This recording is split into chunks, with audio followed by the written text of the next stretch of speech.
All right, we're going live. Going live.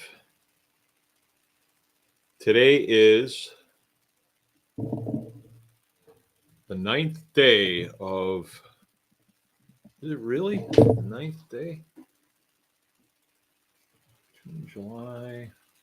Yes, it is. Oh, yeah, that's right. Today's the ninth day of July 2024. I'm Mark, your host, coming to you from Baker's Green Acres here in lovely Marion, Michigan. Big day on the farm today. But first, I'd like to welcome you to the Anyone Can Farm live chat Tuesday night edition. As I said, I am Mark, your host.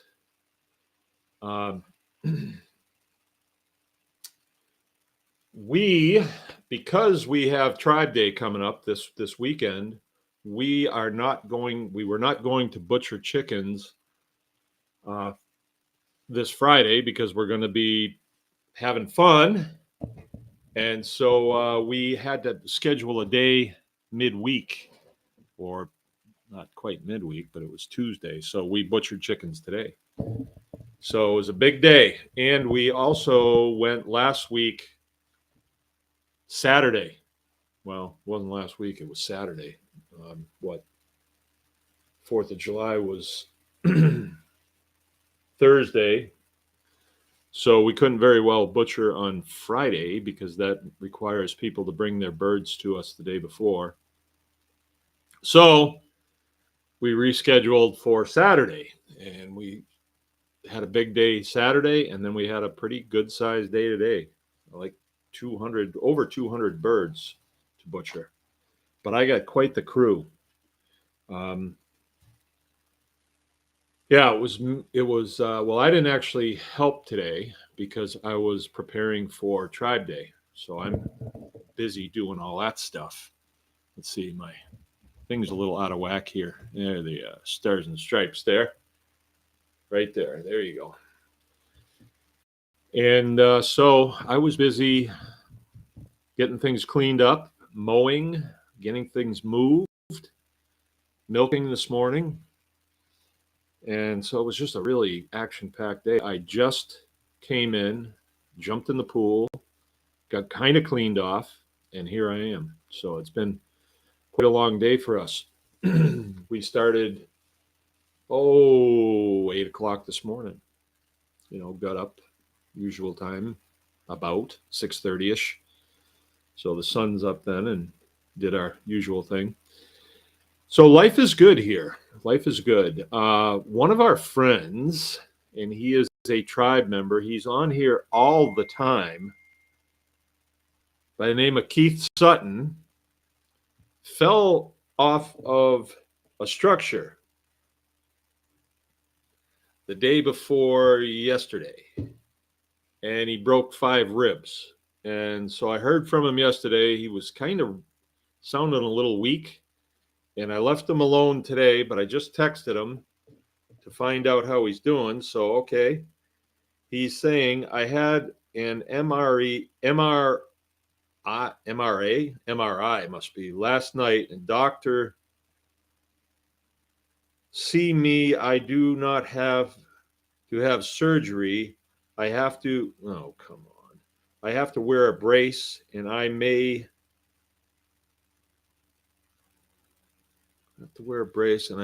be in old folks' home for therapy for 20 days. We know more on that tomorrow. I have a lot of soft tissue damage, like I can't swallow without sharp pains in 3 different areas, and breathing is difficult. I am doing good. I have been doing breathing exercises, and I got to sit straight up for the first time today, only for a couple seconds. Broken ribs. Ooh, he's my age too, young man. But broken ribs are nothing to fool around with. I broke 4, 2 of them bad, and 2 of them not too bad. And I still favor that side. Still favor it a bit. It doesn't hurt, but I still think it might. And that was a long time ago. That was 10 years ago. Or maybe longer. but I fell on the ice and I had something in my pocket right here, and I went down on it and it dug right into me and did the break. And I tried working for a couple of days until I finally said something's wrong here. I thought I had internal damage because I couldn't breathe. So I thought I did something to my lung or something, but all it was the ribs were broken. And I took a couple of days off from work, and they gave me some good painkillers. And yeah, I didn't exactly heal up very quickly. It took quite a while. And I didn't sleep on that side for a long time. And that's my favorite sleeping side, was my left side. So anyway, today was quite the day. Here we're hearing from Just Me saying howdy and Crunchy Mama Farms. Howdy from the East Bay. Smallies are biting. East Bay. Oh, he must be here in Michigan. All right, well that's good. We'll be seeing the Crunchy Mama people here in a day or two. That's good. Looking forward to it. Tribe Day is people start wheeling in here about noon on Friday, and it's all day Saturday, and then pretty much all day Sunday too. Sunday is kind of skills sharing day, so people are doing different things. But something of interest this year, because of life in general, we're going to be having what Jill has dubbed a raw milk roundtable. And I've talked to you about the Armstrong sisters down in southern Michigan who had problems with our friends at the Department of Agriculture. And through no fault of their own, they wound up in a bad way. And the Department of Agriculture condemned a lot of their products to the tune of about 90 grand and made them throw it away. And so we're going to be talking about that.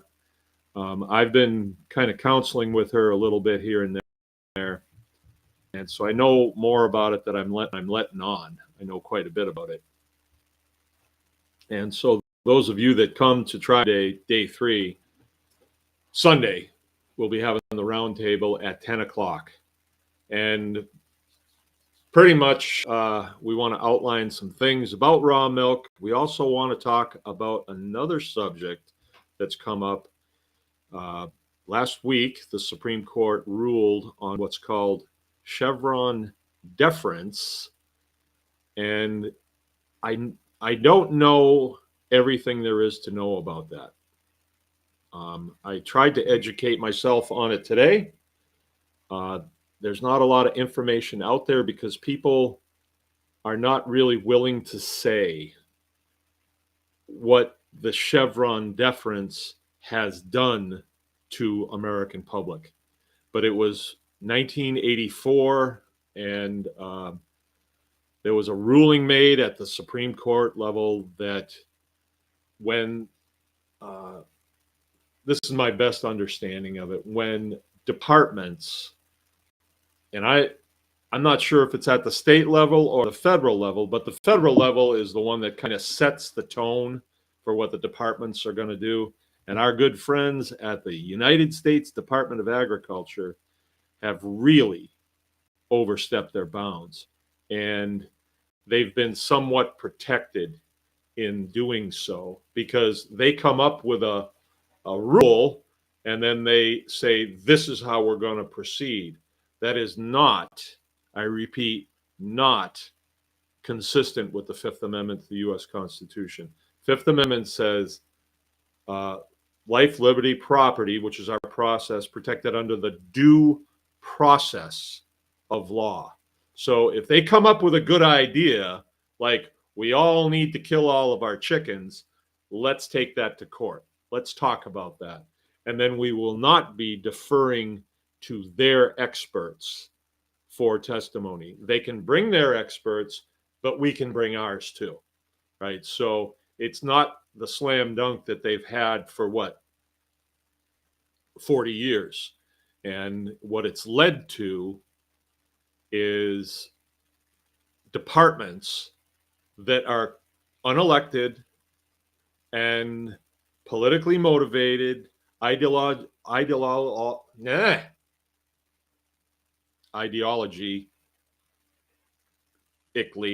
ideologically, yeah, you know the word, driven, and they've done a lot of things that have hurt the American public. So that was just completely nullified at the Supreme Court level last week. It was last week or maybe the week before, but we heard about it last week, and that's going to have a massive impact, right? Massive impact on lots of things, but farming for sure. Farming for sure, and especially those of us who have chosen to farm on the non-licensed side of things. I think we're still going to press on the way we have, but it's going to take a lot of the teeth away from these unelected bureaucrats. They're not my friends. They are not my friends. I've thought for a long time that they needed to have their teeth pulled, and we'll see what happens.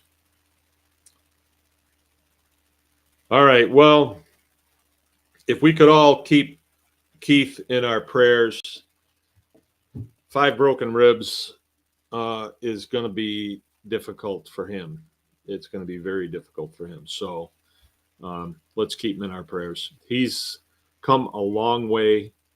When I met him, he was farming a little, but he's really turned things around and really pressed on through. He had some physical issues, and they were getting the best of him. And I think that maybe a couple of times when I said, "Listen, I don't want to hear about it anymore. Just do what you got to do," and he kind of picked himself up by his bootstraps, and he's really made some great gains.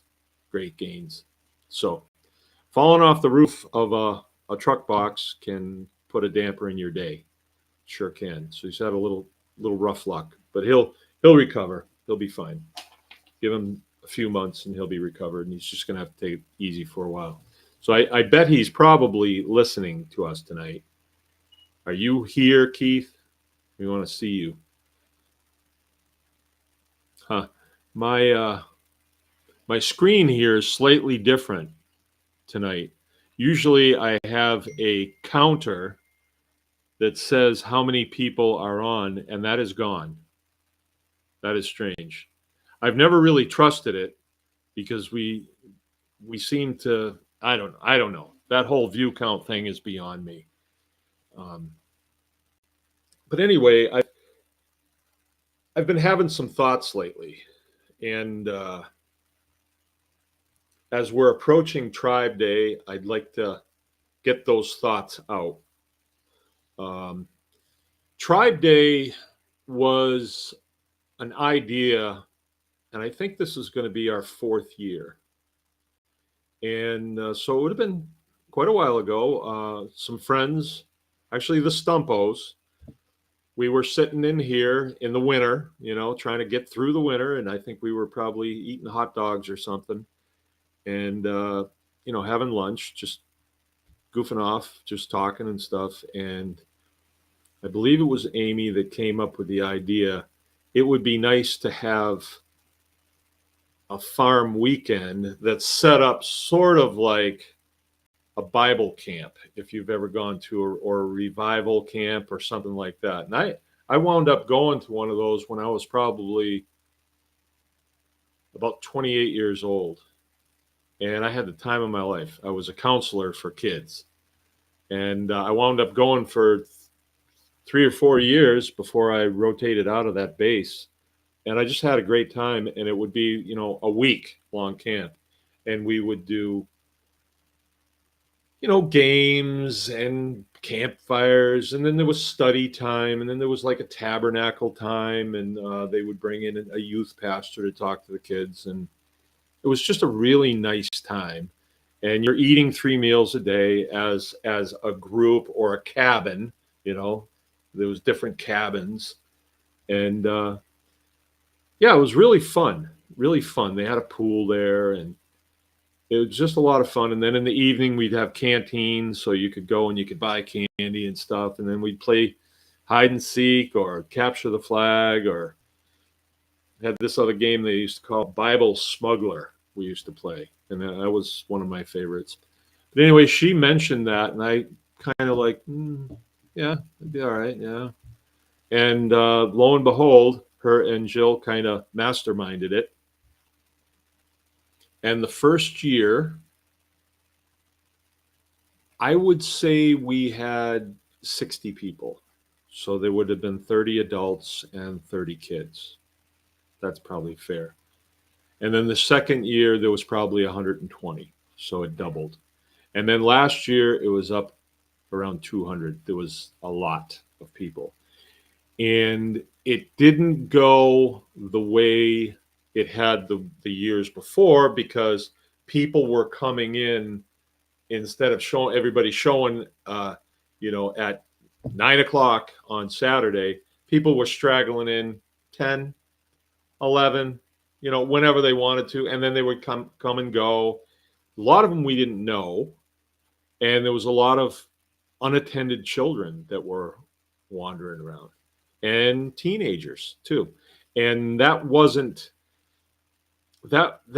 didn't sit right with me, because this farm is our home. It's a production farm, and there's a lot of things that are happening. And if you open a gate and forget to close the gate, things can happen. And that actually did happen. I had a bull in with my cows, and they got out. And we were sitting at the campfire Saturday night, and all of a sudden, I hear the cows. And getting cows in at night can be very difficult. It can be. Luckily, things went pretty well, and we did get them in. We had a lot of people, but see, a lot of the people that were here don't know what to do. And to train them to know what to do when the cows are out running around, that's tough. And if they get off the property, then it can be really difficult. So that kind of set me on edge a little bit. And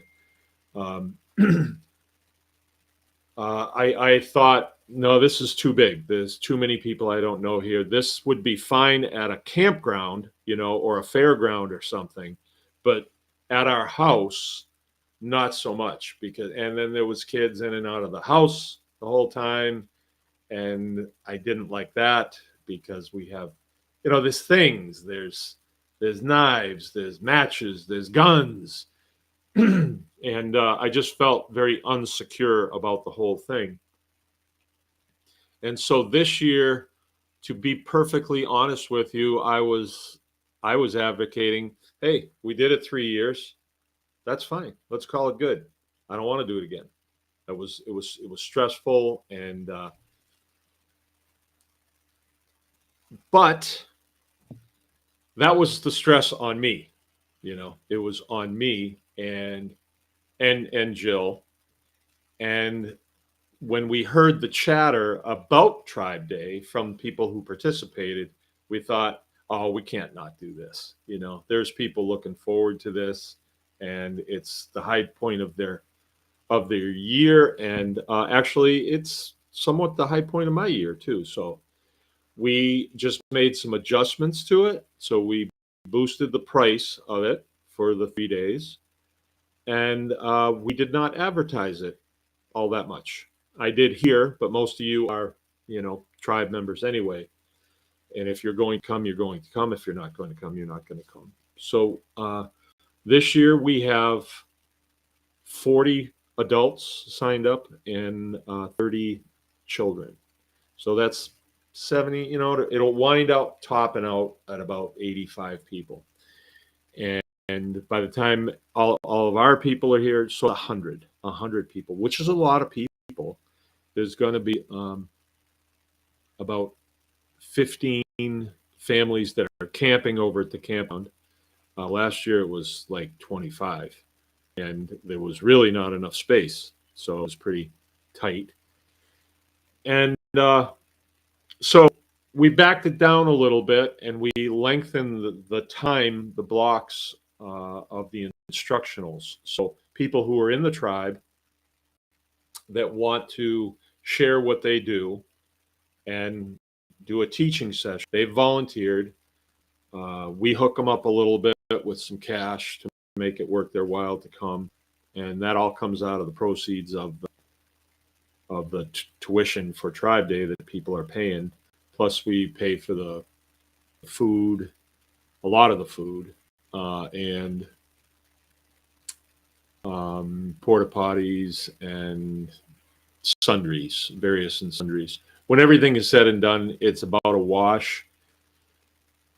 And from the business point of view, the business side of me says, this is not, you should not be doing this. You just shouldn't be doing this. This is, it's high risk and you're not making any money on it. You haven't put the farm out of production for quite a long time to get ready for it. And then the 3 days that we're having it, and then one more day to clean up after it's over. So that's the business side of me. But I'm glad I listened to my gut and said, okay, yeah, we'll do it. And Jill too. If she'd have been a hard no, then I'd have been a hard no too, probably. So I'm glad I listened to my gut on it, and I feel very comfortable with it right now. A smaller group of people, and we are more ready for it now. We have more facilities than we did before. Our butcher shop is done, and we can push the equipment out of the way, so we have plenty of room. The hay barn, thanks to Keith, actually, he gave me the trusses that we put the roof on that. I probably would not have that done by now because it's great expense in doing that. And so that's done. That building's done, so that can be used. The milk house is done enough where there's a roof over it and there's a good floor in there, and so we can use that. The campground is more organized now than it was. We know where people go. We know, the good places where people like to be and all that stuff, and we know how that's going to work. And traffic patterns, how people, what they do, and if they're going to do something dumb, we head that off. So I'm feeling okay about it. I'm feeling good about it. We right now are probably ahead of schedule as far as preparation. Right now we have small things that we need to do, not big things. There was some projects that we planned on having done, and we just didn't get our wood in time, and so we had to just say, we can't do it, So that took a lot of pressure off, and I putting hay cutting off until after, right? Because hay cutting can be stressful, and having to be prepared for Tribe Day, it was too much. So I just put hay cutting off until after we're done. It's fine, my hay cutting operation isn't, the highest speed operation, so I can take one cut and get everything I need. So I'm in good shape. But what has been going through my mind here recently is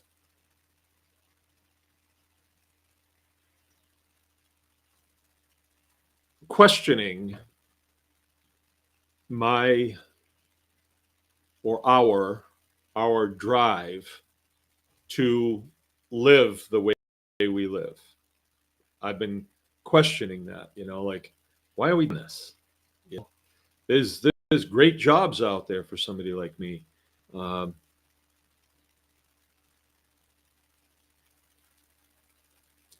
the other day, I was actually talking to Keith, and he said something about, I really appreciate everything that you've done for me. And I was like, what have I'm not sure what I've done for you. A lot of times I'm busy and I don't have time to talk. And when somebody calls me on the phone, a lot of times I'm kind of short because I'm busy. And he says, well, just the way you live your life has had a big impact on me. And okay, Okay. That rung all week long. And when we have people to the farm for Tribe Day, they are immersed in our lifestyle. And maybe they don't have that lifestyle when they go back to their house. Maybe their farms aren't up and running yet enough so that they can stay home and work on their own farm like we can. I must admit that I I have pretty good organizational skills, and that came from being in the service for as long as I was and having to get things done and just getting focused on what we have to do until it is done and or done enough. And so that has been instrumental in us getting to a place where, like today, uh, get up, you know, get chores done, get fed, maybe swim in the pool, do what you got to do. And then every person here, including Covey, our intern guy, Covey Bali, he's my right hand man now, shot out to their positions without being told and made it happen. So we got our butchering done and we've got the farm almost prepped for a Tribe Day. Covey's going to be running the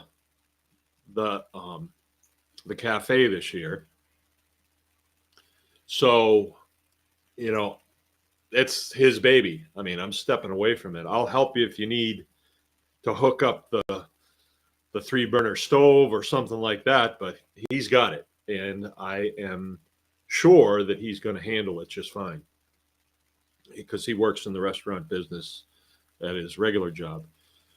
And my kids, they hands off, they are doing what needs to be done. We made a list of things that had to be done and they're just clicking the things off. So I do have good organizational skills, but I have an awesome team right now. And so not everybody does. And the way we live is a team building exercise. We have to pull together. There is so much to do here on a daily basis that if we don't work as a team, it doesn't get completed. And there are days when we're dragging in here and flopping down in bed and we are not complete. We just didn't make it. So this time is one of those things. Like, I wanted to have the milk house done, I wanted to have the overhang done, and I wanted to have the cabin done next door, but we just didn't do it. We just couldn't make it. But it wasn't the wood. The guy that Parker we get our wood from, he got backed up on work and he couldn't get it to us when we needed it. I'm picking it up tomorrow, but that's not gonna. Won't have it in time. I'm not throwing stones at him. I'm glad he's busy. And that's just the way it went. No hard feelings. We got done what we could. So people will see stuff that's not complete, but that's part of this life. We get done what we can, and now we're going to use it. So the whole purpose of Tribe Day is to inspire people, to motivate them, and to empower them to be able to move into this lifestyle. And I'm looking back on my disdain last year because somebody left the gate open, and there was a few things that happened that I didn't like. And when I look back on that, those are very minor things compared to the impact that Tribe Day has on people's lives. So I am hoping that we are in the infancy stages of this way of life, this movement. So I've long said to people who are around us that seem to gravitate to us and want to do the things that we are doing, someday you're going to be sitting here and some new people are going to be sitting on the other side of the table, just like I'm sitting here now and you're sitting there. So part of our responsibility is to instruct others and to demonstrate to others how a family can function and not just get by. They can flourish, they can thrive as a family. And my family has thrived. I'm not saying we haven't had some tough times. We certainly have. But out of those tough times, we learned stuff. And so now that stuff, we can pass that stuff on. So I had a huge lawsuit with the state back in 2012. And now what we learn through that, we can pass on to other farms. And we do that regularly because the state is just being the state. Government always looks for more and more authority, more power, and more influence in our lives. That's just what government does. And you're never going to reason with them to the point where they'll say, yeah, I guess we are intruding on your life too much. No, they will just take more and more and more. And I have a feeling that this is coming to an end. I do. I have a feeling it's coming to an end. American citizens don't need to be pestered by departments, unelected, unrestrained departments. And they seem to be quite unrestrained at this point. Some of the things that you hear just boggle your mind, how like Bureau of Land Management can declare land conservation land, and then it cannot be used. It just can't be used. Well, this is our land, and this department is an artificial entity. Where do they get off declaring land can't be used by the public? It's completely incorrect. And that's the way it was meant to be. These things need to be settled in courts, right? And everybody gets a say. But these departments have issued like fatwas. This is the way it's going to be. And then they use their buddy department people at the Attorney General's office to back it up. And then they use the state police if they have to, or the DNR to back it up. Well, I have a feeling that is coming to an end. That is coming to an end because we are a representative republic governed by a constitution.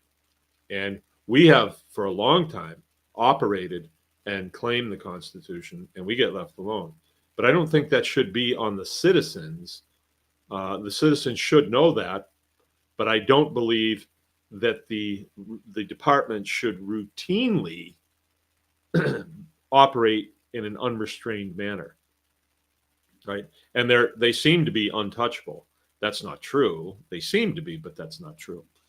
So with that in mind, I almost see this farm and others like it as almost, somebody told me that this farm is sacred ground. Actually, is Luann Hoffman told me this is sacred ground. What you're doing here, this is sacred. And at the time I was like, yeah, okay. All right. But maybe she wasn't too far off, because our existence as humans requires what goes on here. It requires that. And we've seen what the departments have done, the Department of Agriculture especially, and U.S. Department of Agriculture, they have made funds available to farms, and before you know it, that farm is no longer a family farm; it's an industrial farm, and they no longer work for themselves. They're dictated to by the USDA and the MDA on how they're going to proceed in creating food. And now we have food that's in the stores that FDA says is, oh, that's fine. But then when you see the laundry list of stuff that's in that, that's going into your body, and we wonder why people have all the problems that they do. But it's because of these departments that has happened.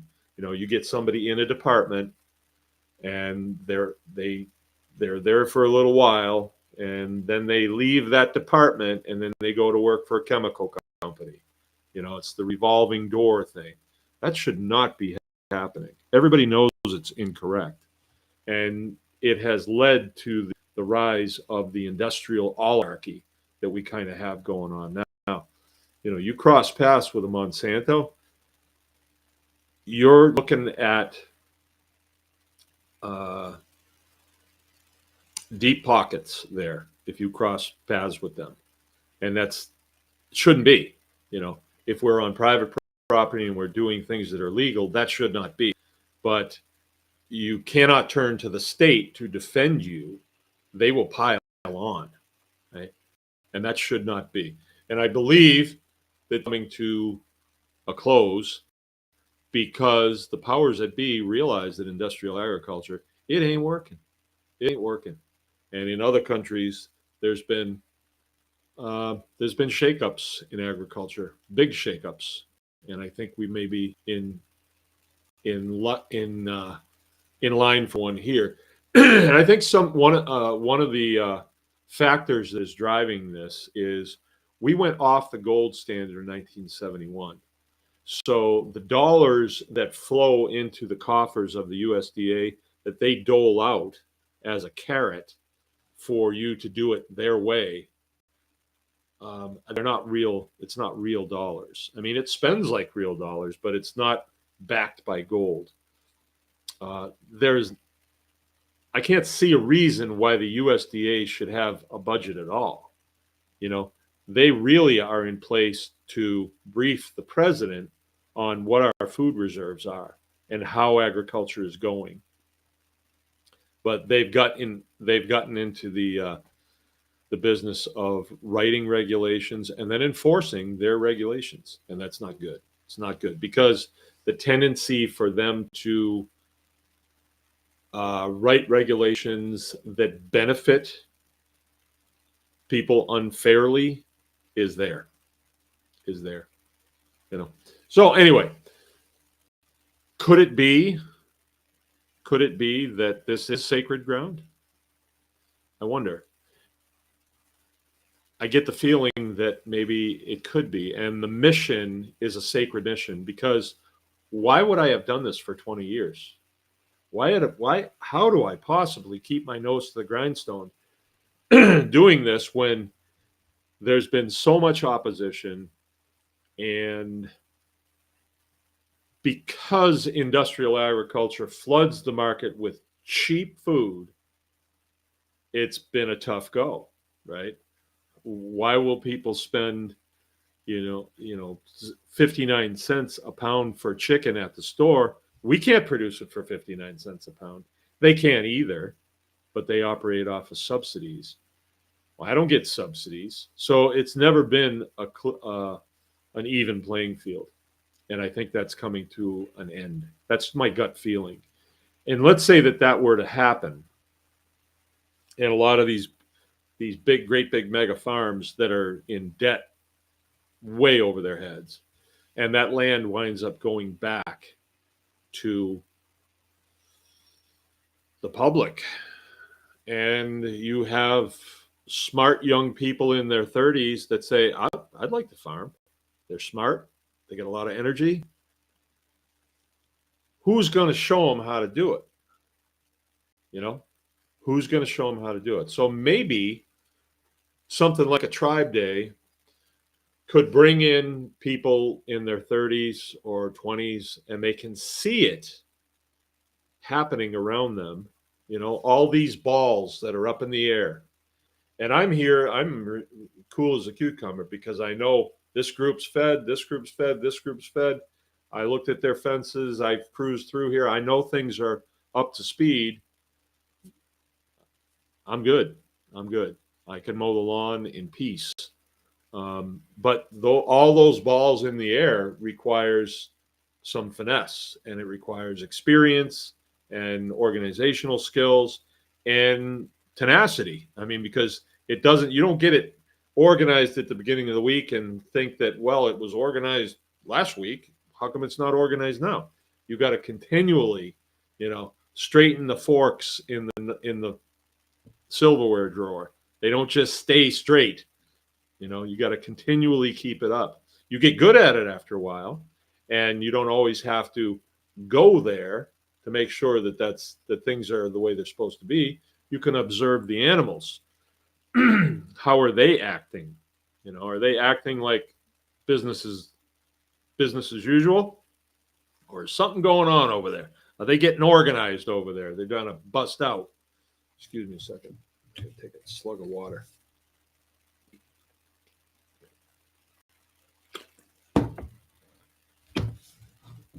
This is not store water, but the bottle is a store bottle. Somebody bought it, and I've been using it. I'm missing my canteen right now. Okay, so we are going to talk this weekend with the Raw Milk Roundtable. We're going to talk a little bit about our Constitution, and we're going to talk about how to apply that as a farm. It's a lot easier than you think. It's a lot easier than you think. You don't have to understand every line and every verse because you're not teaching it. You're enforcing it, and you only need to know the pieces that you need to know for now. It'd be nice to be able to recite the Constitution verbatim. I can't do it, and a lot of the body of the Constitution I've never even read, and because it's not in my purview, it's nothing that I do. Mostly everything that I do is covered by, well, the First Amendment for sure. The Second Amendment, because we are a farm and we have guns. A gun is a very handy, useful tool a lot of times. And if I had to ask permission to check it out of some armory someplace, every skunk would probably get away. So it's a very useful tool. I use guns pretty regularly. The Fourth Amendment, I use that one. No one can come on my property unless they have a warrant or an invitation from me. Period. That's the Fourth Amendment. Period. There is no compromise on that. Yeah, well, what about hoof and mouth disease? Hoof and mouth disease. What about it? What about bird flu? What about it? If you want to gain access to me, ask me. And I'll probably tell you no. If it's Department of Ag, I would definitely tell them no because I don't want to do business with them.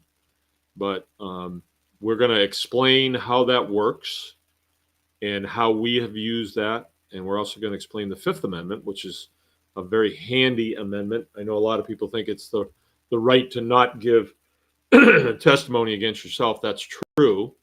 You have no obligation to give testimony against yourself. Why would you? Unless you're a fool. But it also guarantees your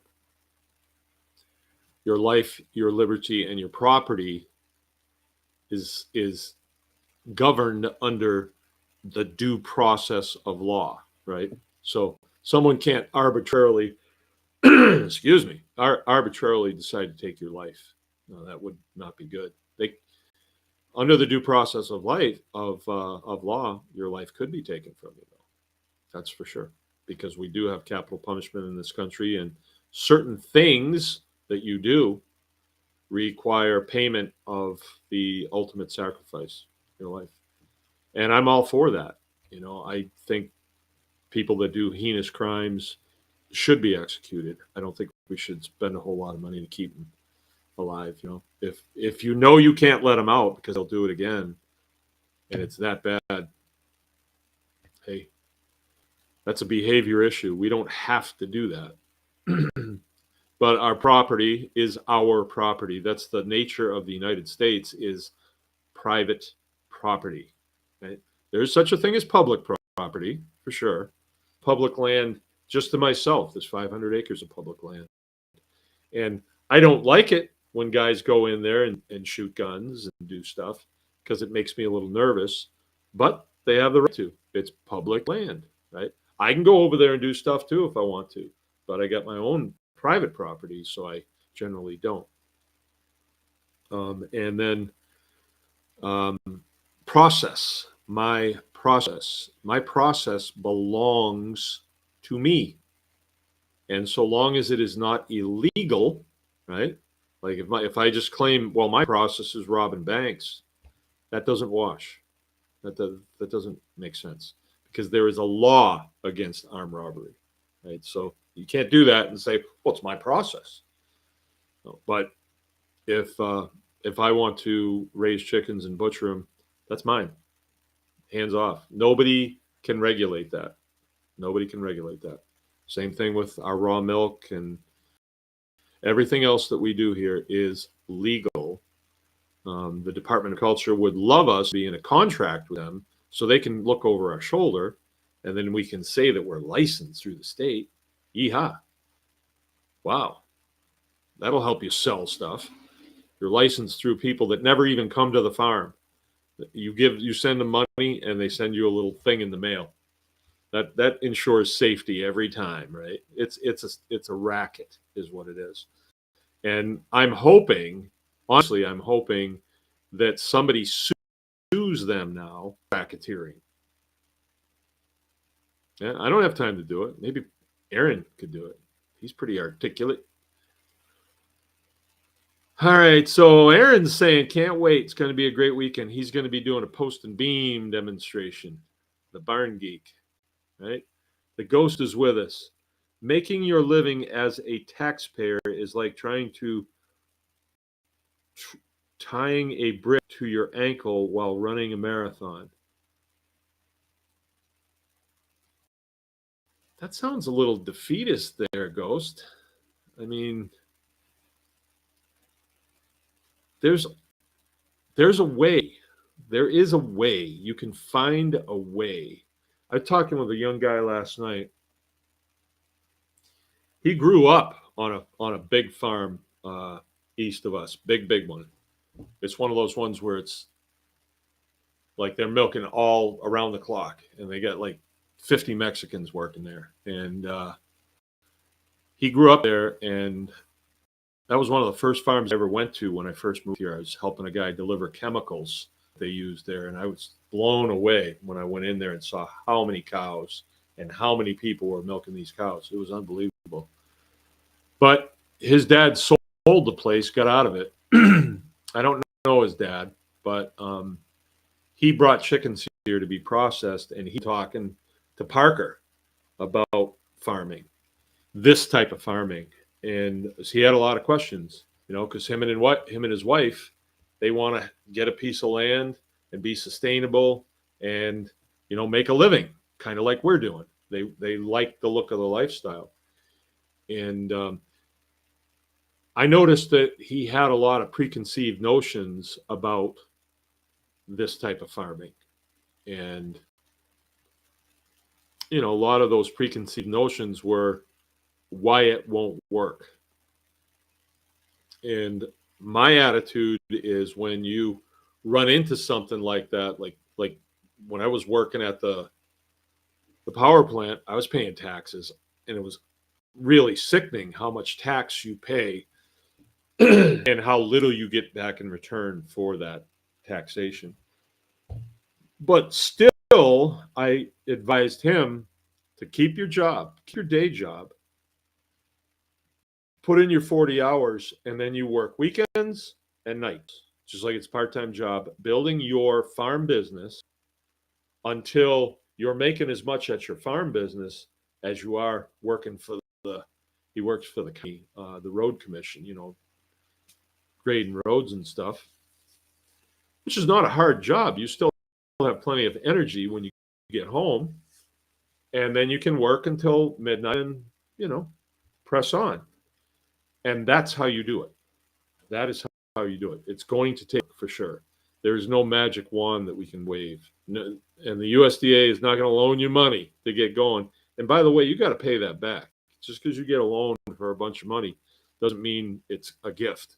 You've got to pay that back. So the process that you engage in farming has to pay. So if you're going to do, so it doesn't pay, then you're wasting your time. Sort of like Tribe Day. If it doesn't pay, what am I doing? Yeah, I'm glad I came full circle on it. Yeah, I tell you what, if it weren't for the people that I know and I've gotten to know over the years, and all of them started at our classes, just about all of them started coming to classes to learn how to do stuff, then I would have been more likely to say, no, this doesn't pay, we ain't doing it. Just be hardcore about it. But because of the people, I didn't want to disappoint them or their children. I've grown to really care a lot for their children, so I just couldn't do that disappointment. So that was on the scale. I ain't making any money at this, but I don't want to disappoint people. And money isn't everything. It really isn't. Not at all. I know people. I actually know a guy that was a billionaire. I know a guy. And their family is just wrought with problems. Big problems too, not little problems. Where I think where we have to toil, our work. My work is important to me. When I step back from my work and I say, okay, good job. I did a good job there. That is what or if my wife says, gee, this yard looks really nice the way you mowed it. It really looks nice. I live for that stuff. I live for it. Or when people come to the farm and they say, boy, this really looks nice. You really got this under control. This is really good. Can you make money doing this? Oh, yeah, you can make money doing this. So it does become a mission. It really does become a mission after a while. There's a combination of your work and then the people that you mentor, and then the bullies that come along from like the Department of Agriculture. Fending them off becomes sort of a little hobby. I really would like to see that come to an absolute screeching halt, where they acknowledge that, okay, you guys that are not licensed, we don't have any authority in your life. I want them to acknowledge it. Now, I know they don't, but it's really hard to get that point across to the public, because they just think, oh, the government, like the government can do anything. Actually, they are so restricted, it's not funny. But if you don't know the restrictions and they know you don't know them, then they run hog wild over you. They do. And then they're the first ones to say, well, I'm just doing my job. I'm just doing my job. Yeah, we'll see about that. We'll see about that when you get saddled. When you get saddled with a lawsuit for $90,000 for condemning a bunch of stuff that you had no authority to do, we'll see how the court feels about that, because everybody is outraged over that, right? So let's see how that goes in a court of law. Let's see that court say that, yeah, you had the authority to condemn perfectly good food. Why is that?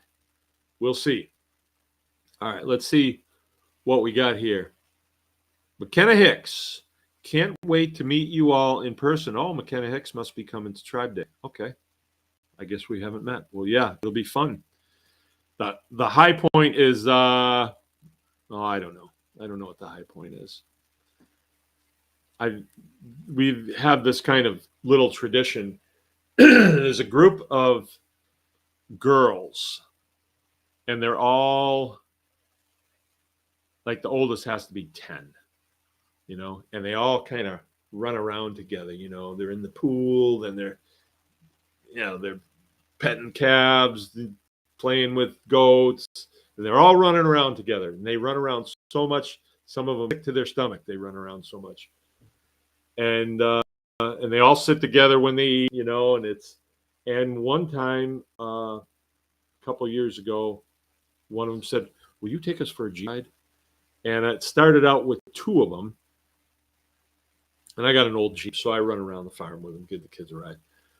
And after a while, I had all of them in the Jeep. There must have been 20 of them. No, there was like probably 10 little kids. Well, mostly 10-year-olds, or in that age range. I'd say probably 6 to 10, or maybe 6 to 12, something like that. Need a fly swatter. But then we kind of make that a little tradition. We go riding around with all these little kids in there. And yeah. So what's the ghost got to say here? I'm not saying you can't make it go at life via employment. It's just that the whole employment scheme is geared towards trapping people into the snare set by the parasite class. Well, for sure. For sure. Yeah. But that doesn't mean you have to. The good thing is you can see it. And all the rules and regulations that people live by, I hear it all the time. We should be able to do this. And I say, well, I'm able to do it. And yeah, but that's you. Well, it isn't me. It's this document. It's this document. You just have to know how to wield this document. We should all learn that from the time we're in first grade. That should be what we read in first grade when we learn to read, is the Bill of Rights, the U.S. Constitution. Then you would never have these departments with these ne'er-do-wells that want power and influence, doing the things they do, like condemning $90,000 worth of perfectly good dairy products. Perfectly good. There'll be a price to pay on that, though. I'm here to tell you that's gonna sting when you find out what's going to happen with that one. But yeah, it is set up so that you're kind of a number and you're kind of subdued, but that doesn't mean you have to stay there, right?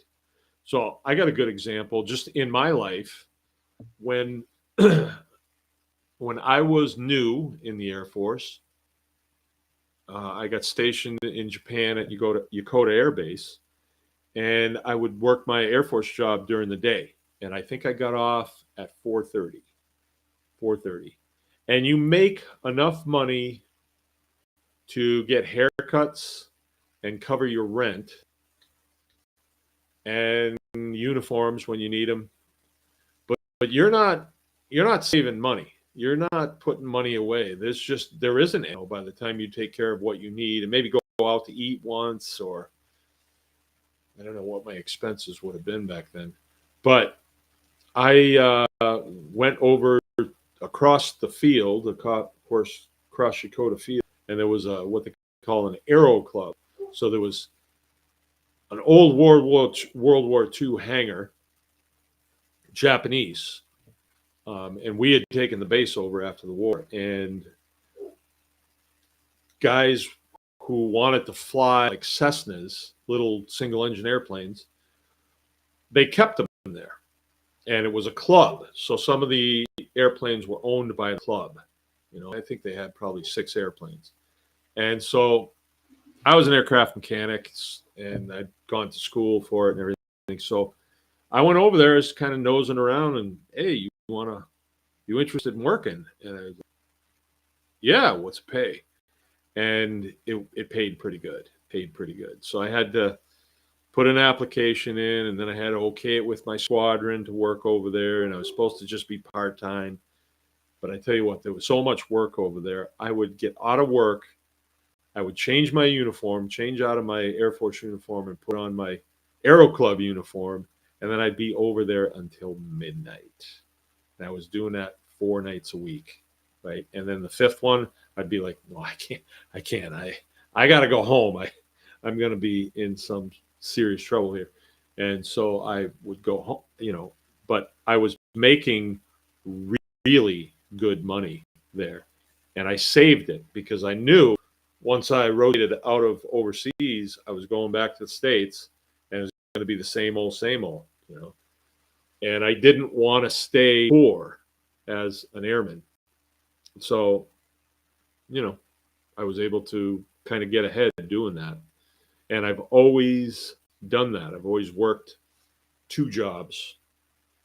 When we got to Montana, we bought our first farm, and so that became sort of like a part-time job for me. And all of our food was coming off the farm, and so that was a big boost. And then we bought this farm cheap because it was run down and broken down.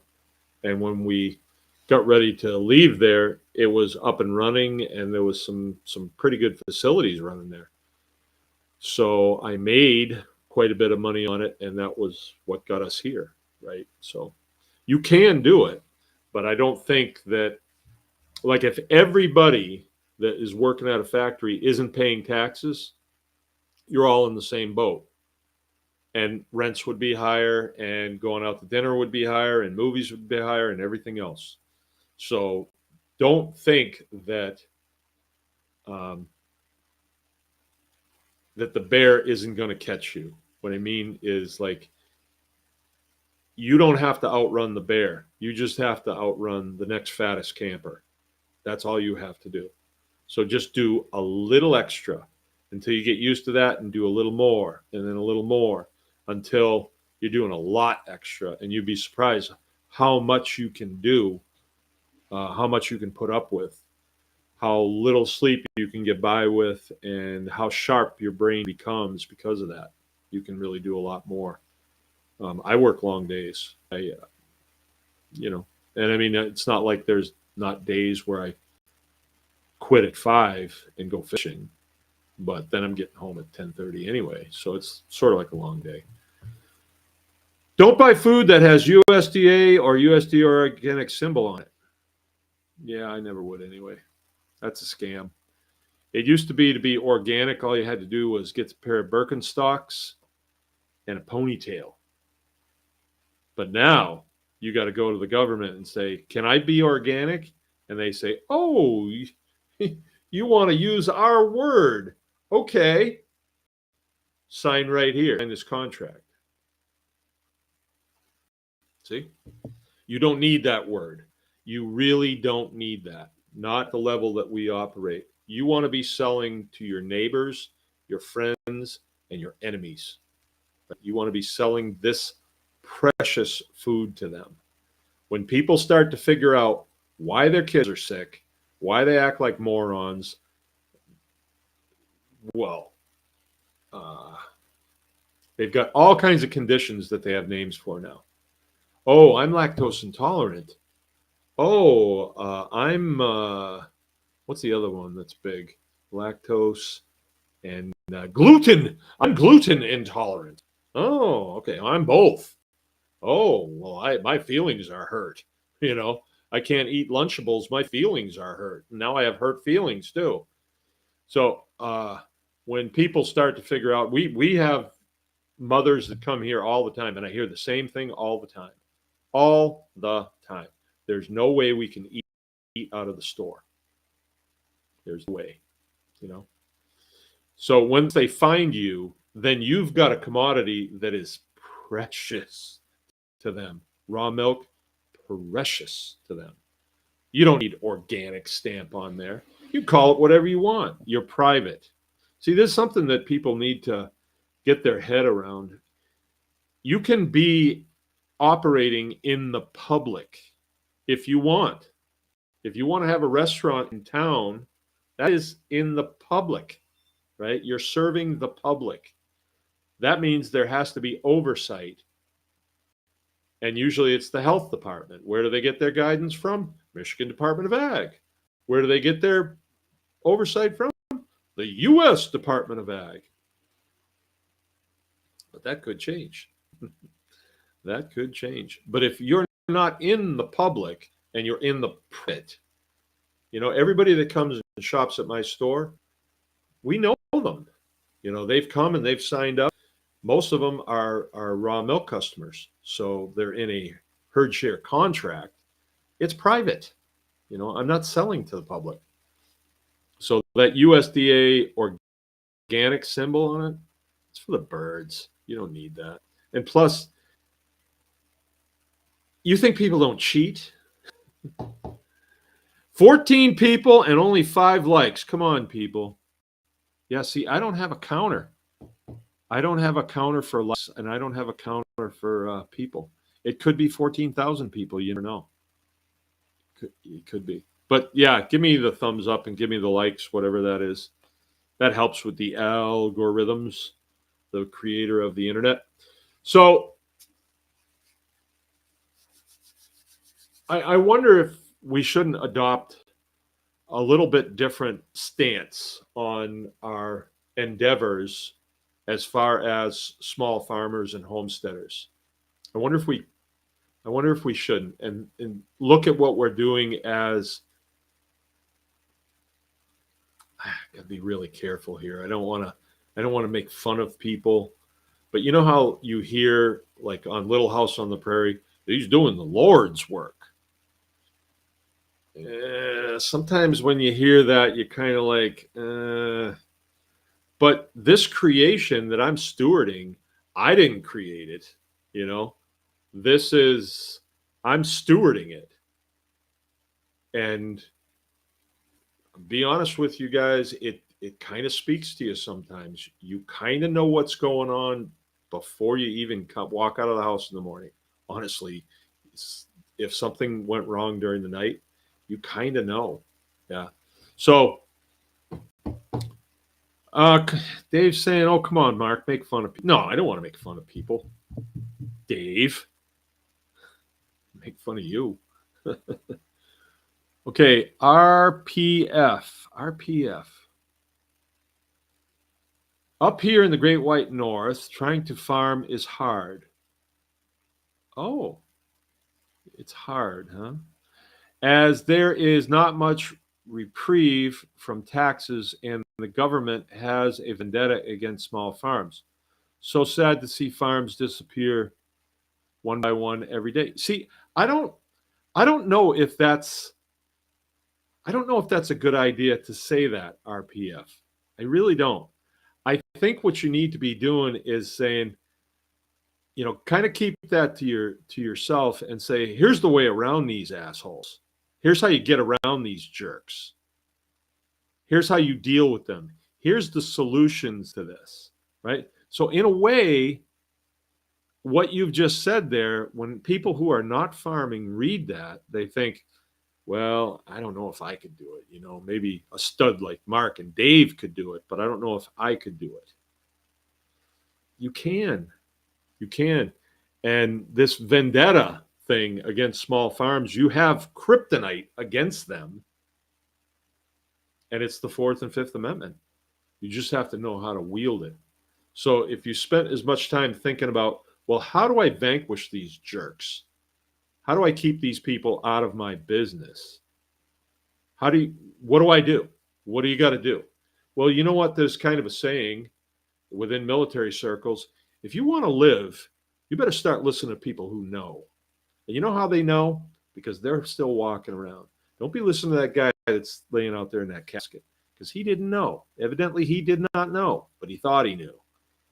Right? So you listen to people. There's a great example that I have for you. It seems like every time there's a story like this of, oh, the feds, seized $90,000 worth. Well, I happen to know the federal government wasn't involved in that one bit. I happen to know because I've been talking with Ashley about this quite a bit. It was the Michigan Department of Ag and only the Department of Ag. So it wasn't the feds. But every time there's a story like that, it puts a chill on people who think, you know what? I think I'd make a pretty good farmer. I think I'd enjoy that life. I like what this guy's doing. I think I'd like to do that. But then you see a story like that, and it puts a chill on you, you know? And I think that they love those headlines because it makes their job easier. And then when they show up and flash a badge, you're kind of like, $90,000. Hope that doesn't happen to me. Instead of, how about we start showing our scalps that we've taken from these jerks? How about we show them? That was the whole purpose of taking scalps, is to show how fierce you are. Because farmers are fierce. American citizens are some of the fiercest people you will come across on this planet. I can tell you that. The American fighting man is, bar none, the most unpredictable and most ferocious. Chinese are not like that. They're conscripts.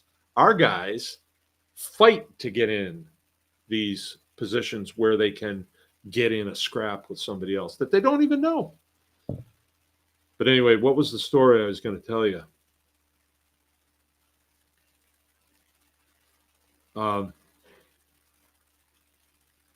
Well, I don't know about that story, but the other day I listened to, Ashley was on a podcast, and she sent me the link. And when I heard it, there were no solutions to this problem, none. And so you come away from it and you feel like, you feel despondent. You like, there's nothing we can do. This boogeyman is out there and there's nothing we can do. There's nothing we can do. It's like being in a World War II bomber type person, right? And I watch a lot of those documentaries because my dad was a B-17 guy. And he was a B-17 engineer, so he manned the top turret, twin 50s on the top of the airplane. And those guys only flew 25 missions, and then they'd send them home. My father didn't make 25 missions. I'm here to tell you. He got flying fatigue. They sent him home. It was just a lot for a 23-year-old guy to have to put up with. But can you imagine if they said, well, these fighters are flying in on us. There's nothing we can do. Oh, okay. Keep your fingers off the trigger then, boys. Let those 50s cool off then. Don't do anything. Are you kidding me? You want to be a farmer and you're going to say, the government, there's nothing we can do. They're going to shut us down. Give me a break. I don't even want to hear it. You know, I really don't. Have some, I better be nice. Get a feeling that they have not accomplished this yet. Look to people who are doing the thing and go to them and say, how come you can do this? How are you doing this? Oh yeah, I know what the example was I was going to tell you. So when I prevailed in my court case, when me and Joe prevailed, actually, you didn't have the commentators, right? There's this one commentator, and he might be a great guy and everything, but his handle is Yanasta TV or Yansa TV or something like that. And he's cowboy hat on. He sits there and he laments these stories about, well, the government out in Idaho, they shut everybody's water off, and geez, nothing these people can do, and they're all going to starve. They're going to die all over the place. He goes on and on and on, and you come away from it thinking, well, the hell with that. I'm not going to. And he's got a huge audience too. And I kind of wonder, like, which side are you working for? Now, there's got to be a way around that. That's public water. You know, is it settled yet? Can the government do that? Like, that was what happened to us. The government, the Department of Agriculture, Department of Natural Resources says you can't have pigs on, you can't have pigs outside of confinement anymore because we say so. And that's it. We're this and that and the other thing. And there were all kinds of commentators that came out of the woods and said, isn't this terrible? Look at this poor guy, and look at what they're doing to this guy. Isn't this terrible? Well, what good does that do me? What Oh, sympathy. I got lots of sympathy. What is sympathy good for? I dug my heels in and I said, "You'll take my pigs from me when you take it from my dead cold hands. How about that? How about we try that? Let's see how dedicated you bureaucrat pukes are. I don't think you're very dedicated." And I was right. They're not. They occupy an office, they got a desk, and they're looking for that corner office. They're going to make their way through the ranks, do as little as possible. They fight with each other constantly, and you're going to let them take your private property from you. Now I can see what happened with the Armstrong sisters. I see what happened. They were ignorant, and they'll tell you that they did not know. But let's not us fall into that ignorance. We have to be hunting these sons of bitches. We have to hunt them and scalp them to back them off, because our Constitution, our Bill of Rights, is not up for negotiation. We are not compromising even a little bit. Not going to do it. I'm not going to do it.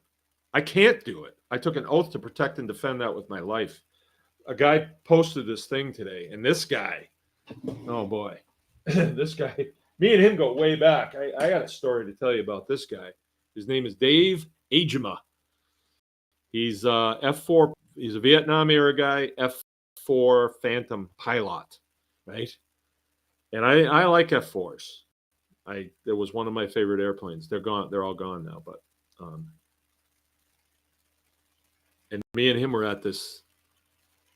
We were at this thing, this big gathering of people, patriots, big patriots. So Dave's a F4 pilot, and then he was a airline pilot, and then he was a state rep, right? But he's a fighter pilot. Okay, he's a fighter pilot through and through. Good looking guy. I got nothing against him, but he did something that really irritated me one time. We were at this briefing of all these patriots, they call it the powwow. I don't think they'd get away with that now. And the man that was speaking, the keynote speaker, was a guy by the name of General Gerald Boykin. And I'd heard the name. I'd listened to a tape that he put out one time, but it was a lot of religious stuff. And that's not why I wanted to listen to that. So I turned it off, and I didn't really know who he was. And he came out and he started to speak. I was sitting at a round table. He was the keynote speaker, and the table that I was sitting at was the closest to the podium, and the chair I was sitting in was the absolute closest to the podium in the room. And I didn't plan it that way. I was sitting facing the table, but when he started to speak, I swung my chair around, and there he was at the podium. Older man, like 75 years old. And come to find out, he was the originator of Delta Force. Yeah, Delta Force, through and through. And he was actually the commanding officer in that incident that happened in Mogadishu, Somalia, where we lost a couple of Blackhawks and quite a few guys. It was a bad deal. But he was the CO, commanding officer, colonel then. He made it all the way to general. And although it was a bad deal, they came out of it with what they considered minimal losses for the amount of fighting that they did over the course of the entire operation. It was a really bad deal. But anyway, he was the keynote speaker, and he started to lament about the challenges that are facing our country right now. And don't you know, this little fighter pilot sitting behind me interrupted the good general and said, "Sir, what's the solution to these problems?" And I can tell you, you don't interrupt general officers. And he looked at me. He thought I said it. And I just, like this. And he pointed at me like this. And he said, "Oath of office." And at the time, I didn't really know what he's talking about. I didn't. And I mean, this is just at the tail end. We had just won our court case, and he knew that I had been involved in that. And it's kind of a general thing. They never quite tell you. They want you to discover it on your own so you will own it. And it is for me to understand what he was saying to me. But as a military member, I take an oath of office. I basically am writing a blank check to the United States military, the president, that I will protect and defend this document with my life. And it's a blank check. You know, I'm pledging my life to this document. So this fighter pilot sitting behind me that said that, I'm sure he didn't know the turmoil it created in my life, but it made me think I'll never forget that. As long as I live, I'll never forget that. And that is absolutely the key to this. Is we're not the only ones that have to take an oath. All of these little wieners that work for Department of Agriculture, so do they, right? And they're not taking an oath to protect and defend this document with their life, but they are required to support this document and support and affirm this document. That means that they can't go outside of this document. So the Fifth Amendment is really clear. Life, liberty, property is protected under the due process of law, right? Fifth Amendment. So this woman, in the case of the Armstrong sisters, who condemned their products, $90,000 worth of product, she did it of her own volition. And I believe that she will be held accountable for that. Now, it made a big splash, and it really irritates. But how's a judge going to feel about that? He might be saying, you know, I like raw butter. You did what? You condemned this. Why did you condemn this? Was it spoiled? Then why did you condemn it? Because they weren't playing by your rules. You don't have the right to do that. So when she gets a bill for $90,000 and then a summons to court, she'll get a bill first. If she doesn't pay it, then she gets summons to court. Then it's for the court to decide. She may wind up having it. I hope.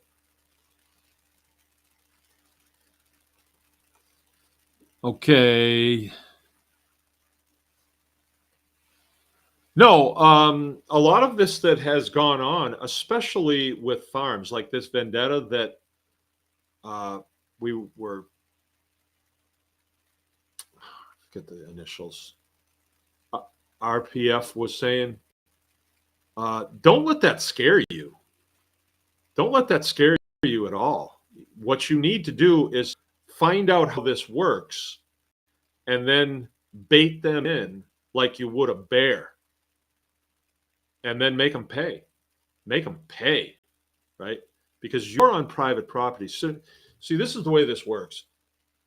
If you're on private property and somebody comes on that private property, this is the nature of private property. We have this in the United States. They don't have this every place in the world. Newsflash. And somebody comes on that property and you tell them to leave, they must. They must.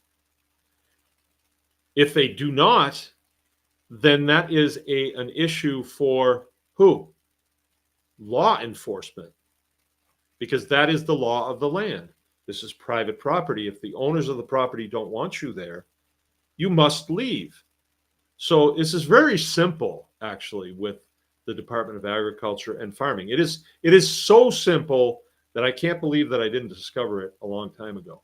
But it is so simple. You write a letter to them, right? Do an email, and then you do a BCC on the email, blind carbon copy, and they'll assume that you sent it to your lawyer. But you don't need a lawyer to do this. You write to the Department of Agriculture director, top guy. He directs the people that work at the Department of Agriculture. So he's the top guy, and you make sure that it goes to him. So when he reads it, he's like, do not touch this farm. You are sending them a letter of trespass, a letter of trespass. And you are preemptively informing them that you do not want them on your property, right? And then you print that out. You print that out. You've informed them that they're not allowed on your property. And let's say that they show up. And they show up and they grease the tires down and they get out with the clipboards and the hairnets and everything. And they start asking you questions. You should be saying, aha, I got you now. And you inform them, do not move from that spot. Okay? I want you to stay right where you are. Do not move and do not go near that car. Do you understand me? They won't know what to say when you say that, but I've done this, and it worked with the ones that I had because they were weak-minded goobs. And then you just dial 911. Dispatch is going to answer. Can I help you? This 911 dispatch, can I help you? I've got trespassers on my property. I've informed them not to come here. They are here anyway, and it appears they're not going to leave, and they won't leave. I need a patrolman ASAP. Now, that call is recorded, and you are reporting criminal trespass. That's a crime. That's the same as it's a crime, right? It's criminal trespass. It's not a misdemeanor. It's a crime. So the patrolman will come, and they may split, but that doesn't matter. You got their license plate, and you told them, hey, I got a patrolman coming. I want to get this handled. Don't leave. If they leave, they just left the scene of a crime. You got them. I don't care if they work for the state. You've created a paper trail. The phone call, the email that you sent, the preemptive email, and now you have a patrolman that's in front of you. He's required to take a report. Okay, what happened, Mr. Citizen? What happened? Well, here's my email saying I didn't want these sons of bitches on my property, and I can give you a copy of this that you can put in the police report. And you'll say, okay. So he does the report, and he has to type it up. And then what happens with that? It goes to the prosecutor. But they may, when it goes back to headquarters, his supervisor may say, they left. He might say, well, we're going to straighten that out. He may make a phone call. Get your butts up here right now. You are involved in a criminal trespass, and this man wants to push it. You get up here now, because we've got some paperwork to do. And they may be spending the night in jail. So that's how easy this is. But once the Department of Ag receives that letter, that trespass letter, they're not going to risk it. Why should they? They'll go after the next fattest camper. They're not going to risk it with you because you're in the know. And you're claiming the Fourth Amendment to the U.S. Constitution. Everybody should do this. Everybody should do this, unless you want to mess with them a little. I don't need to do it. But I will. I mean, if it will make a difference for everybody else, I will do it. But it is that simple. Then what you have done, once you do that, and there is a chasm between the road and where your property begins, that they can't get across. They cannot come across legally, right? They can send you letters, don't even read them, and then you press on with your business. So what people will say to me when I say this is say, well, what if they catch you out on the road? Some blue hair from the Department of Agriculture that doesn't know who to get in bed with catches me out on the road. How do they catch me out on the road? Are they going to pull guns on me? They don't have arresting powers. And if someone that you don't want to do business with says, could I speak to you for a minute? You say no. And you press on. You press on. You don't speak to them. Why would you speak to them? Why would you speak to them? You don't have a contract with them. They do nothing for you. Why would you speak to them? Well, I don't want to get in trouble. I don't want to get in trouble. Trouble for what? If you're doing something that is illegal, that is a matter for law enforcement. And if they have an affidavit that you are doing something illegal, they're coming right up the driveway and they're going to investigate that, and they have the right to do it. And I'm glad they do. I'm glad they do. So you're not dealing, the Department of Agriculture is not the cops. It is not the state police. It is not the sheriff's department, right? Sheriff's department, FBI, state police, those are LEOs, law enforcement officers. That's their job. So if you call them and you say, my neighbor said he'd pay me for mowing the lawn and he ain't paid me, a law enforcement officer will inform you that, well, sir, that is a civil matter. You will need to take him to court, to civil court. It's not a criminal thing. He's not a lawbreaker because he didn't pay you, because he's welched on you. He just broke a contract is what he did. But maybe he had a good reason for it. Maybe you go into court and the judge says, yeah, well, I wouldn't pay you either. So people have to know how this works and apply it to their farming operation. And there's a great deal of solace that comes from it. And then you start to go the other way, as I have, and I'm kind of feeling like I kind of miss those guys a little bit, because I always took control of the situation on my property. And if you would see a lot of control the next time, you would see a lot more. I would take a whole lot more control. And they wouldn't like it. And I can tell you the times that I did take control, they sure didn't like that. I wouldn't let them go back to their cars, and I made them stand in one spot until I was assured that things were the way I wanted them. Of course, it took me a couple of cups of coffee in the house to really make sure things were right. But anyway, this is the things that we're going to talk about this weekend. And I have some illustrations that I'm going to share with you. Working with Ashley has really helped me, because she's extremely intelligent, but she's never seen any of this stuff before. She's completely ignorant of all of this stuff. So she mentioned one time that to have a firm grasp on a concept, you have to be able to explain it to a 5-year-old. And so I said, well, how am I going to do that? I asked the question to myself, how am I going to do this?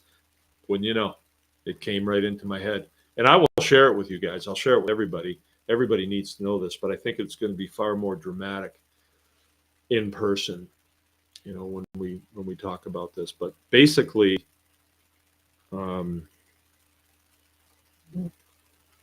we have what's called the original contract. So state employees are servants. They serve us. And their employee handbook is their oath to this document. That's their employee handbook. That's what they have to do, right? When they don't do that, now they're on their own. The state's not going to back them up, and you can sue them personally. The lawyers won't tell you this. They'll even say, well, you really can't. Oh, yeah, you can. Oh, yes, you can. Right? But this is the original contract. This is the contract between us, the citizenry, and these people that are working for the state, that we employ, our taxpayer money pays for their, their paycheck. But what they do is they try and lay another contract over the top of it. So in the case of the Armstrong sisters, the original contract was in place, as it is with all of us. And then the Department of Ag said, oh, you need to have a warehouse license. And they said, what's that? Oh, well, we'll show you. So they come out and they do a little walk around. They say, oh, yeah, it's just, your freezers have to be this temperature, and we'd like it if you have mouse traps around and screens on the windows and a hand washing sink in the warehouse. What? But then you can be licensed and everything will be fine. But what you don't know, when you've signed that license and paid, you pay them for the license too, by the way. It's not mutual. You don't swap spit or anything. Then they lay another contract over the original contract. Yes, they do. And in this contract, the one that you just signed, you just said goodbye to the Fourth and Fifth Amendment. Yes, indeed, you did. So now they can come on your property whenever they want. So what does that look like? That looks like that chasm between the road and where your property begins. Now they have a drawbridge that's on their side. The hinge is on their side. And they can drop that bridge anytime they want and just scoot right across it. But if you do away with this, the second contract, you do away with this, now we're at the original contract. Then the drawbridge, the hinge point on it is on your side. So when somebody comes and says, hey, can we come over? And you say, who are you and what do you want? We're from the Department of Agriculture. Put down that drawbridge. No. Very simple. That's it. That's it. And while you're at it, say, don't come back. And maybe flipping the bird. Don't come back. Right? That's it. Now, let's say that your drawbridge is up. And they show up and they yell, can we come over? And you say no. And don't come back. That's their first warning. So then let's say the next day you're expecting your mother-in-law to come over and you drop down the bridge. She's supposed to be there at 6 o'clock in the morning. And they see that the drawbridge is down after they've been told, don't come on. They've been trespassed. And they come anyway. Aha! Once they come over the bridge, you bring it up. Now yous can't leave. Now yous can't leave. And you know who the next person coming across that bridge is going to be? Law enforcement. Because you came across illegally. You are trespassing, and it is criminal trespass. You were told not to come. So do you think they will once you send them a letter? The answer is no. And then you can press on with your farming operation. And if by some reason they do, you got them. You got them. And in some ways, it would be kind of neat to have a drawbridge, wouldn't it? Because then when they come across, you pick it up. There is such a thing called a gate. And in my case, when they came a bunch of times, and I didn't know how things worked. But at the end, when they came, one of the times at the end, I took control of it because I knew I was in the right.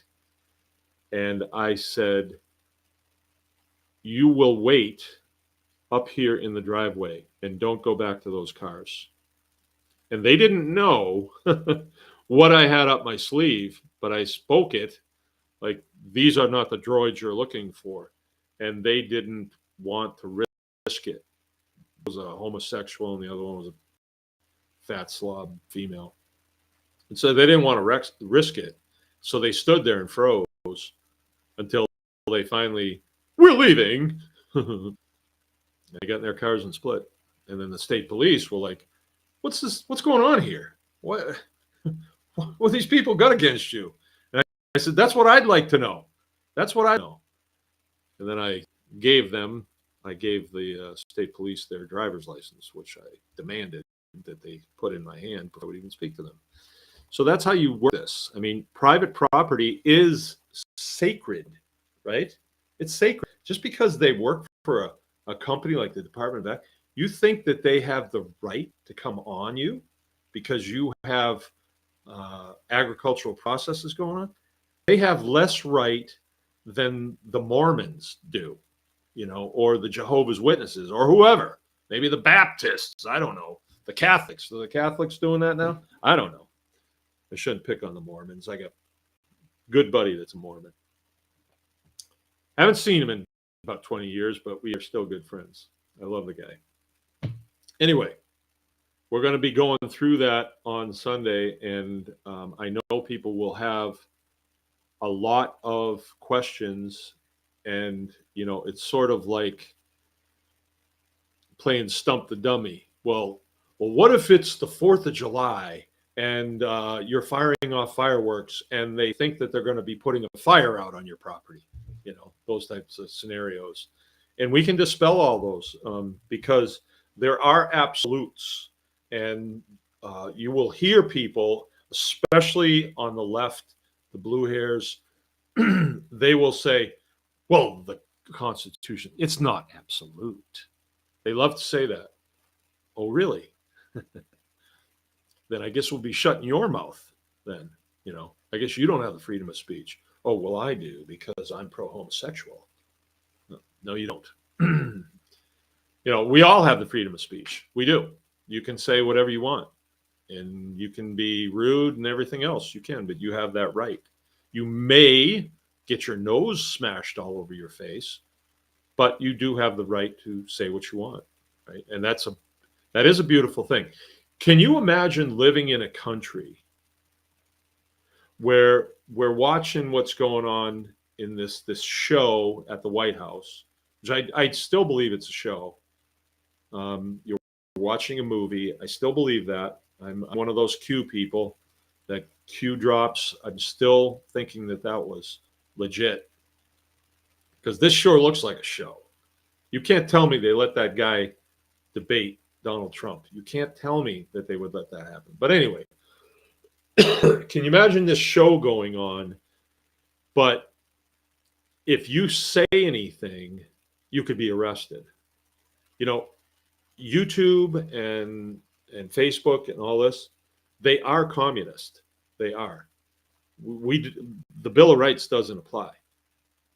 It's a private platform. I mean, I don't really agree with that because I think it's the public, but that's something that has to be hammered out at a different level. But I think, where did you come from? I think, if you lived in a country where, as soon as Kamala Harris is coronated, that you have to, Kamala, she's just so wonderful. Kamala, I love her laugh. She's so funny and pretty. Oh man, she's pretty, and she can get down. You see her dancing. Ooh. But in this country, I can say what I think about her. I think she's a mess, an absolute mess. And you don't think about that, but that's freedom of speech. In other countries, you cannot do that. You just can't. Like, see what happens if you go to North Korea and you talk bad about Kim. See what happens. They'll kill you and your family. We're not going to have any of that. But we can do that in this country. You can't do it on Facebook. You notice if you put up a meme or something that's very anti-Biden or Kamala Harris, they take it, and they can give you strikes for not adhering to community standards. And you say, well, what are the standards? Well, we know what they are.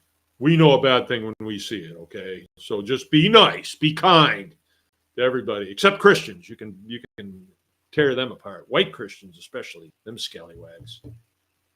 Tear them to shreds. But this will pass too.